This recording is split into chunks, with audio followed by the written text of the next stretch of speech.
내 사업체를 꾸리면서 내가 생각하는 제품을 만드는 것, 돈을 떠나서 그런 것은 모든 개발자들의 꿈일 겁니다. 하지만 현실이 어디 그리 쉬운가요? 사업이라는 게 나 하나 잘한다고 되는 것도 아니고 좋은 물건이라도 다 잘 팔리는 시대도 아니기에 겨우 30몇 살 먹은 제가 도전하기에는 말도 안 되는 일이다 싶었습니다. 저도 제가 혼자였으면 더 큰 꿈을 꿨을지도 모르죠. 하지만 처자식이 있는 제 처지에 어떻게 그런 큰 결정을 함부로 하겠습니까? 저 혼자 돈 벌어서 세 식구가 살고 있는데 그런 상황에 제가 다른 일을 벌인다는 것은 너무 위험 부담이 큰일이다 싶었습니다. 하지만 언제부턴가 그런 식으로 매번 사람을 무시하고 압박하는 아내의 태도에 저는 점점 지쳐갔고 거의 세뇌를 당할 정도로 창업을 고민하게 됐습니다. 결국 무수히 많은 고민을 하던 저는 마침 국가에서 신생사업에 지원하는 프로그램을 접하게 됐고 그 지원금을 따내기 위해 도전을 해봤습니다. 좋은 아이디어를 가진 1인 기업에 창업 지원금을 지원하는 공모전이었는데 제품은 필요 없고 제안서 정도만 준비하면 되는 일이라 나도 해볼 수 있지 않을까 싶더군요. 평소라면 생각도 해보지 않았을 텐데 그쯤에는 저도 귀에 딱지가 않게 포부를 가지라는 말을 들었던지라 나도 모르게 용기가 났던 모양입니다. 하지만 조심스러웠던 저는 아무에게도 알리지 않고 저 혼자 일을 계획했죠. 회사 퇴근 후 조금씩 준비를 해서 마감일에 맞춰 겨우 신청을 마친 뒤 그 일이 있었는지도 모르고 다시 바쁜 일상을 살아갔습니다. 그러다 제가 합격 소식을 듣게 됐죠. 지원금을 받게 됐다는 얘기에 저는 제 귀를 의심했습니다. 세상에 나보다 잘난 사람들이 너무 많아서 내 아이디어는 떨어질 거라 생각했는데 그게 덜컥 붙을 줄은 몰랐던 거죠. 합격한 뒤로는 실질적인 프로젝트로 이어져야 했기에 당시 저는 퇴사를 해야만 하는 상황이 됐습니다. 전혀 생각도 못한 탓에 사직서 쓸 생각도 없었던 저는 급하게 집에 소식을 알렸고 아내는 눈에 불을 켜며 퇴사를 권했습니다. 결국 저는 등 떠밀리는 심정으로 제 첫 직장이자 마지막 직장인 그곳을 나와 그렇게 창업의 길로 들어서게 됐습니다. 창업 지원금을 받아 작은 사무실을 얻은 저는 그곳에서 혼자 제품 개발에 힘을 썼습니다. 갑자기 벌어진 일들에 정신이 없었지만 당시에 저는 한시라도 시간을 허비할 여유가 없었습니다. 집에는 어린 아들과 아내가 있었고 더 이상 돌아갈 회사도 없었으니까요. 그래도 다행인 것은 평소 제가 야근을 할 때면 미쳤다고 난리를 치던 아내가 제가 창업을 한 뒤로는 더 열심히 하라며 늦게 들어가는 것을 이해해 줬다는 것입니다. 덕분에 저는 정말 잠잘 시간과 밥 먹을 시간을 줄여서 열심히 개발에 매진했고 어느 정도 성과를 얻을 수가 있었습니다. 초기 제품에 불량이 몇 가지 있었지만 점차 줄여가게 됐고 몇 달 만에 시제품 개발에 성공할 수 있었어요. 솔직히 대기업이면 몰라도 개인 혼자서 단시간에 그 정도 성과를 낸 것은 거의 기적이나 다름이 없었습니다. 남들은 몰라도 개발자인 저는 누구보다 잘 알았죠. 내가 그만큼 피땀을 흘려 노력한 결과를 봤구나 하는 생각에 저는 정말 감격의 눈물을 흘렸습니다. 그 뒤로도 저는 한동안 참 바쁜 인생을 살았습니다. 제 예상대로 사업이라는 것은 제 손 밖의 일이었어요. 저는 공대 나온 개발자일 뿐이지 사업머리는 전혀 없었으니까요. 그래서 저는 친구의 도움을 빌려 사업을 확장시켜 갔습니다. 그 친구는 아버지 회사 일을 하던 친구였는데 제 친구들 중에서 가장 여유 있는 놈이었죠. 결혼 생각도 없어서 여태 미혼으로 살고 있고 아버지 회사 일을 한다지만 아버님이 아직 정정하신 덕에 하루 걸러 농땡이를 치는 놈이었습니다. 그러면서도 유학까지 다녀온 인재라서 일머리는 참 좋았어요. 그래서 저는 회사를 키워가는 과정에서 그 친구에게 경영적인 조언을 많이 얻었고 범위가 점점 넓어지다 보니 표면적으로는 동업의 형태를 유지하게 됐습니다. 그러면서도 그 친구는 돈 욕심은 없다며 월급은 한 푼 받지 않고 회사 지분만 나눠 가졌으니 제게는 그토록 고마울 수가 없는 겁니다. 덕분에 직원들 월급 주기 빠듯한 시절에도 큰 어려움 없이 회사를 성장시킬 수 있었고, 저는 몇 년 사이 어엿한 회사의 사장이 될 수가 있었습니다. 솔직히 제가 그렇게 해내도 참 꿈만 같더라고요. 불과 몇 년 전까지 중소기업 직원이었던 내가 한 회사의 사장이라니. 해외 수주 일을 받아내고도 꿈 같아서 제 볼을 꼬집을 정도였으니까요. 그래도 정말 죽지 않을 만큼 열심히 했으니 어쩌면 당연한 결과일지도 모르겠다 싶었습니다. 가끔은 내장이 끊길 것처럼 아프고 잠이 부족한 탓에 늘 피곤하고 힘들었어도 회사를 꾸린 뒤로는 하루도 쉬지 않고 일을 했으니까요. 물론 그런 제 노력은 저만 알고 있는 거였지만, 그래서 저는 제 스스로가 대견하기도 하고 짠하기도 했습니다. 그래도 불만은 없었어요. 덕분에 사장님도 됐고 가족들이 여유를 누릴 수 있게 됐으니 말입니다. 그렇게 사모님 노래를 부르던 아내는 정말로 사모님이 됐고 자기가 바라던 것처럼 떵떵거리며 살 수 있게 됐습니다. 백화점 가서 가격표 보지 않고 명품을 긁는 게 꿈이라던 아내는 그 뒤로 거의 매일같이 백화점을 다니며 쌓인 한을 풀었습니다. 그토록 바라던 유럽, 하와이 등 가고 싶었던 곳은 다 갈 수가 있었죠. 덕분에 아내도 행복해 보이고 저도 기뻤습니다. 하지만 제가 바라던 것은 그런 건 아니었어요. 겨우 몇 년이었지만 그동안 제가 가족을 위해서 쉬지도 못하고 달려왔기에 이제는 가족과 함께 그 여유를 누리고 싶었습니다. 하지만 여유가 생기자 생활도 바뀌고 씀씀이가 커진 아내는 도통 시간을 내주지 않더군요. 언젠가부터 골프니 모임이니 여기저기 다니기 바빴고 집에는 앞치마를 두른 아내의 뒷모습 대신 낯선 아주머니가 계셨죠. 여보, 나는 이제 겨우 여유가 생겼는데 혼자 너무 바쁜 거 아니야? 나 이제 회사 일은 쉬엄쉬엄 하고 당신이랑 영준이랑 즐겁게 지내고 싶어. 우리 영준이 얼마 뒤면 학교 들어갈 텐데 그 전에 가족끼리 추억 많이 만들어야지. 내가 그동안 바쁘다고 신경 많이 못 썼잖아. 당신 열심히 일하는 동안 나는 뭘 했겠어? 나 혼자 영준이 키우고 집안일 했잖아. 내가 당신 내조하느라 얼마나 힘들었는지 알아? 독방 육아를 당신이 해봤냐고. 그래서 나도 이제 한숨 돌리고 좀 쉬겠다는데 당신은 왜 그렇게 불만이 많아? 당신도 이제 사장답게 다른 사장님들이랑 어깨 나란히 하고 여기저기 좀 다녀. 사업한다는 사람이 왜 그렇게 한가해? 아니, 나는 가족이 더 중요하니까. 어차피 사업은 진수가 나서서 하는 거고. 아무튼 나는 모임 나가야 하니까 당신도 심심하면 어디 백화점 가서 쇼핑이나 하던가 해. 나 다녀올게. 아내는 참 많이 달라졌습니다. 화장기 없이 수수하던 얼굴은 뭘 건드린 건지 여기저기 달라져 갔고 청바지에 흰 티도 잘 어울리던 그녀는 명품이 아니면 두르지 않는 사람이 됐죠. 형편이 나아졌고 그만큼 여유가 됐으니 당연한 일인지도 모르겠지만 사실 제 씀씀이는 크게 변하지 않았어요. 저는 부모님들께 해드린 것 빼고는 사거나 누린 것이 없었으니까요. 하지만 아내는 언젠가부터 다른 세상 사람 같더군요.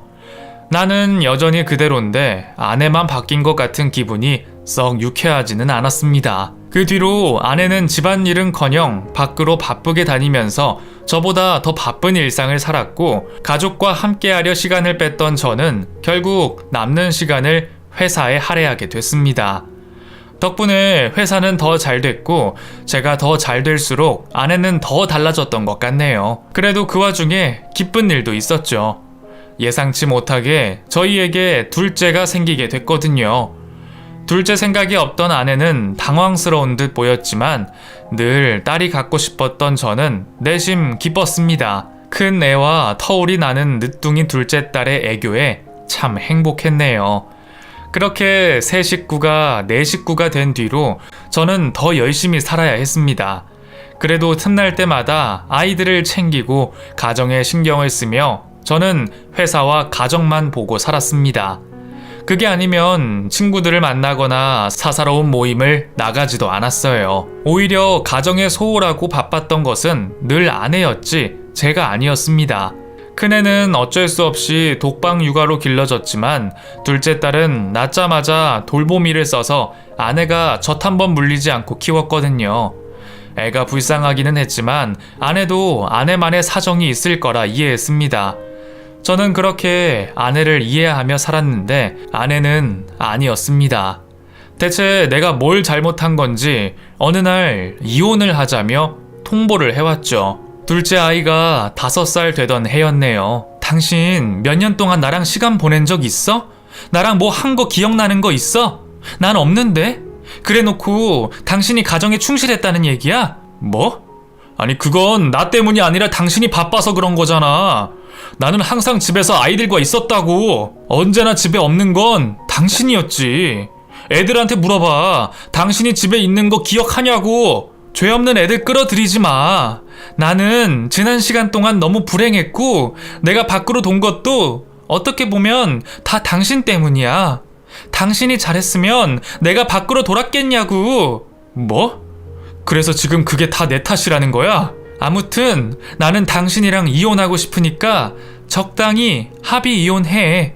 아니면 소송으로 갈 수밖에 없어. 아, 영아는 내가 데려갈게. 당신은 영준이 데려가. 막무가내로 이혼하겠다는 그 말도 어이가 없었지만 내게서 딸아이를 데려가겠다는 아내의 말에 저는 기가 막혔습니다. 이혼은 하더라도 딸아이는 보낼 수 없겠다는 생각이 들었어요. 저는 끝까지 이혼은 안 되겠다며 아내를 만류했습니다. 하지만 무슨 고집인지 아내는 나와 대화할 생각도 하지 않고 제게 이혼 소장을 보내더군요.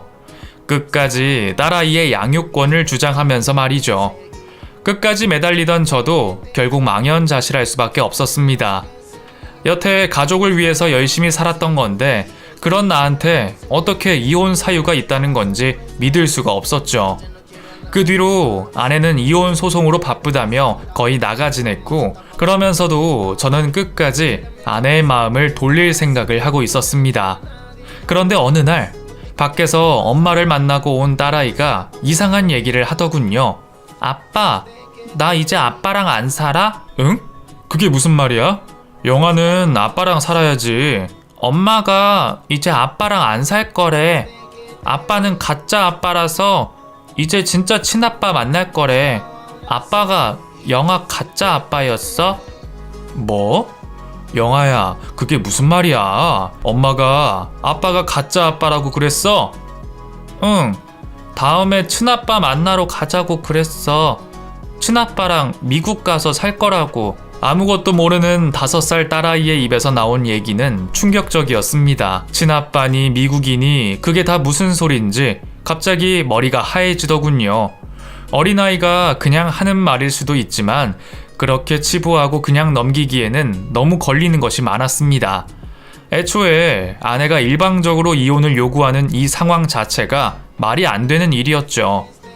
영아가 내 딸이 아니라는 생각은 단 한 번도 해본 적 없었지만 저는 결국 찝찝한 마음에 딸아이의 말을 확인해 보기로 했습니다. 그렇게 유전자 검사를 맡기고 며칠 뒤 저는 믿지 못할 결과를 듣게 됐습니다. 정말로 영아가 제 딸이 아니었다는 거죠. 혹시 몰라 아들의 검사도 맡겼지만 아들은 틀림없는 제 아이가 맞았습니다.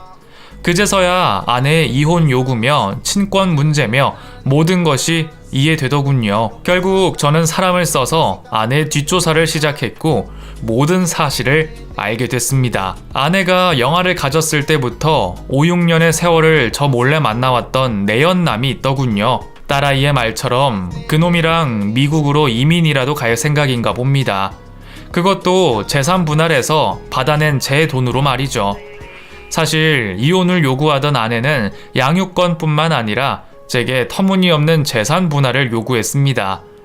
회사 성장에 자신의 기여가 많다며 양육비를 포함하여 3대 7의 재산 분할을 바랬죠. 그땐 돈이 문제가 아니라 가정을 지키고 싶다는 생각에 재산 분할 문제는 생각도 하지 않았는데 뒤늦게 사실을 알고 정신을 차리니 이대로 당하면 호구라는 생각이 들더군요.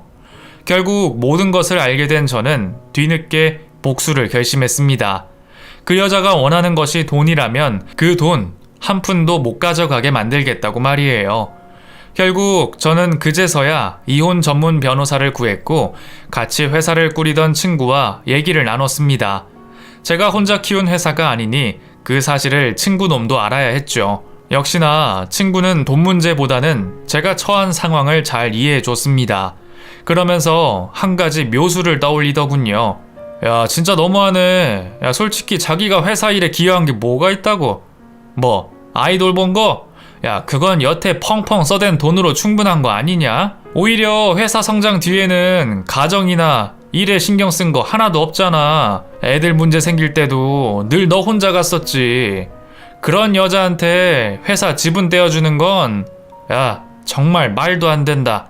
그 문제는 내가 어떻게든 해결해 볼 테니까 너는 일단 이혼 준비나 잘 하고 있어. 아내는 제가 모든 것을 알고 있다는 걸 몰랐기에 저는 그 뒤로도 아내를 붙잡는 척 매달리며 뒤에서는 몰래 이혼 준비를 해나갔습니다. 아내의 외도 증거들을 수집하고 그동안 가정에 얼마나 불성실했는지를 밝혀냈죠. 제가 끊임없이 매달리자 아내는 마음이 약해지는 모습을 보이기도 했습니다. 하지만 이내 귀찮아하는 듯 제 마음을 짓밟더군요. 그럴수록 저는 더 기뻤습니다. 아내가 나를 호구로 생각할수록 속이기가 쉬웠으니까요. 저는 매달리던 아내에게 비보를 전했습니다. 여보, 지금 회사에 문제가 생겼어. 우리 이혼은 좀 미루면 안 될까? 뭐? 그게 무슨 소리야? 문제라니? 당신 설마 재산 분할 해주기 싫어서 그래? 그게 아니라 회사 명의가 진수 앞으로 되어 있는데 진수가 나한테 회사 나가라고 소송을 걸었어. 뭐? 무슨 소송? 당신 설마 진짜로 명의 넘겼던 거야? 그게 그렇게 됐어. 아니, 아무리 경영권을 넘겨도 명의는 넘기지 말랬더니 당신 정말 바보 등신이야? 그땐 진수를 믿었지. 그렇게 해야 회사에 더 이익이라고 했다고. 이제 나 어떡해? 내가 피땀으로 일군 회사 다른 사람한테 뺏길 수 없어. 명의가 넘어갔다며. 당신 손으로 넘겼다며. 그럼 다 끝이지. 이제 와서 뭘 어떻게 하라고. 소송해보면 방법이 있을지도 모른다는데 소송비가 적지가 않아. 그리고 내 지분도 찾아와야 하고 우리 집도 회사 법인 명의잖아. 그래서 내가 집도 비워주게 생겼어. 근데 나는 지금 대출도 막히고 그러니까 당신이 대출금 받아서 나 좀 도와주면 안 될까? 뭐? 이혼하겠다는 마당에 무슨 대출이야? 미쳤어? 당신 일이 이 지경이 될 때까지 대체 뭐 하고 있었던 거야? 당신이 이혼하자 하는 바람에 회사에 신경 쓸 겨를이 없었어. 그동안 진수 그놈이 일을 벌인 거라고. 그 여자는 너무 쉽게 제 말을 믿었습니다. 뭐 서류 정리는 이미 해놨으니 자기 눈으로 봐도 믿을 수밖에 없었을 테니만 좀 더 알아봤으면 거짓말인 것을 알아차릴 수도 있었을 텐데 다행이다 싶더군요. 아마 그 여자는 제가 그동안 헛짓거리를 했어도 절대 믿지 않았을 거예요.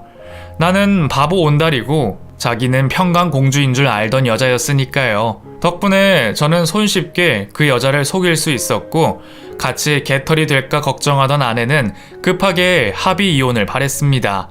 당신 사정이야 딱하게 됐지만 나도 어쩔 수 없어. 당신 개털되면 나도 우리 영아도 어려워지는데 우리라도 살아야지. 아무튼 내가 바라는 건 영아 양육권하고 양육비밖에 없으니까 그거라도 어떻게 해결해줘. 그래, 당신도 살아야지. 근데 영아 양육비는 못 주겠는데? 뭐? 그럼 지금 이 상황에 양육비도 포기하라는 거야? 당신이 막노동이라도 해서 벌어야지. 아니, 내 자식은 영준이 하나인데 내가 왜 남의 자식 양육비를 내줘? 영아 양육비는 영아 친아빠가 내줘야지. 뭐라고? 저는 그제서야 아내의 외도 증거와 친자 검사 결과를 들이밀었고 결국 아내가 신청한 이혼 소송은 기각됐습니다. 법정에서 울부짖는 그 여자의 모습을 보니 왜 그리 기분이 좋던지요. 그리고 저는 되려 그 여자에게 이혼 소송을 걸어 위자료를 받아냈습니다. 아들의 친권도 제가 가져왔고요. 물론 그 돈 해봤자 그 여자 한 달 생활비 정도밖에 안 되지만 그래도 되갚아주고 나니 속은 시원하더군요. 하마터면 아무것도 모르고 다 뜯길 뻔했는데 말이에요. 그 뒤로 저는 아들을 데리고 아무도 모르는 곳으로 이사를 떠났고 그 여자는 딸아이의 친부와 외국으로 건너갔다는 소식을 들었습니다. 아이 말처럼 미국은 못 간 것 같고 동남아 쪽이라 들었는데 그 남자도 돈이 그리 많은 것 같지는 않은 것 같고 저한테 재산 분할도 못 받았으니 거기서 버틸 수나 있을지 그 남자랑은 오래 살 수 있을지 모르겠네요. 솔직히 저는 그 여자가 미국이든 어디든 가서 다행이다 싶습니다. 아무리 안 보고 모르고 살더라도 이 좁은 땅덩어리에서 같이 살아야 한다는 자체가 너무 싫었으니까요. 그래도 이혼 후에 참 다행인 건 아들 녀석이 지 엄마한테 그리 애정이 없다는 거네요. 그동안 얼마나 아이한테 소홀했으면 애가 엄마를 찾지도 않는 건지. 그래도 자식에게는 늘 미안한 게 부모 마음이라 저는 앞으로도 아들에게는 부족한 것 없이 해주려 노력할 겁니다.